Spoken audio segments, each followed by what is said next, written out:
শেষ হয়েছে রিটার্নিং কর্মকর্তাদের সিদ্ধান্তের বিরুদ্ধে আপিল দায়ের কার্যক্রম। আজ থেকে শুরু হয়েছে আপিলের উপর শুনানি। এর মধ্য দিয়ে ত্রয়োদশ জাতীয় সংসদ নির্বাচন ঘিরে কমিশনের আরও একটি গুরুত্বপূর্ণ ধাপ শুরু হলো। আপিলের শেষ দিনটি ছিল নির্বাচন কমিশনে কর্মব্যস্ততায় ভরা।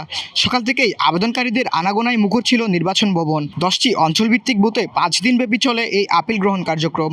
আপিল দায়েরকারী সম্ভাব্য প্রার্থীদের মধ্যে দেখা যায় তাদের অধিকাংশই স্বতন্ত্র প্রার্থী। মূলত 1% ভোটারের স্বাক্ষরযুক্ত তালিকা জমা দেওয়ার বাধ্যবাধকতা থাকলেও তাদের অনেকেই সেটি পূরণ করতে না পারায় তাদের মনোনয়ন বাতিল করা হয়। জিজ্ঞাসা করেছে তখন তারা বলছে হ্যাঁ আমি এখানে স্বাক্ষর করেছি। আবার প্রকারান্তে যারা কর্মকর্তা সরকারি কর্মকর্তা তাদেরকে প্রভাবিত করেছে যে আপনি এখানে স্বাক্ষর করেছেন আপনাদেরকে ডিসি এসপি অফিস বা নির্বাচন কমিশন বা ইয়েতে গিয়ে আপনাদেরকে সাক্ষী দিতে হবে। স্বতন্ত্র প্রার্থীদের জন্য 1% ভোটারের স্বাক্ষরের বিধান নিয়ে ক্ষোভ প্রকাশ করেন অনেক আপিলকারী। কেউ কেউ এটিকে বৈষম্যমূলক বলেও অভিযোগ তোলেন। টেকনিক্যালি আমাদেরকে মনে হচ্ছে ইলেকশন থেকে বের করে দেওয়ার একটা সিস্টেম তারা তৈরি করেছে। পাশাপাশি একাধিক আপিলকারী প্রতিদ্বন্দ্বী প্রার্থীদের মনোনয়ন বাতিলেরও আবেদন করেন। রিটার্নিং কর্মকর্তাদের সিদ্ধান্তে 723টি মনোনয়নপত্র বাতিল ঘোষণা করা হলেও 5 দিনে আপিল আবেদনের সংখ্যা দাঁড়িয়েছে 645টিতে।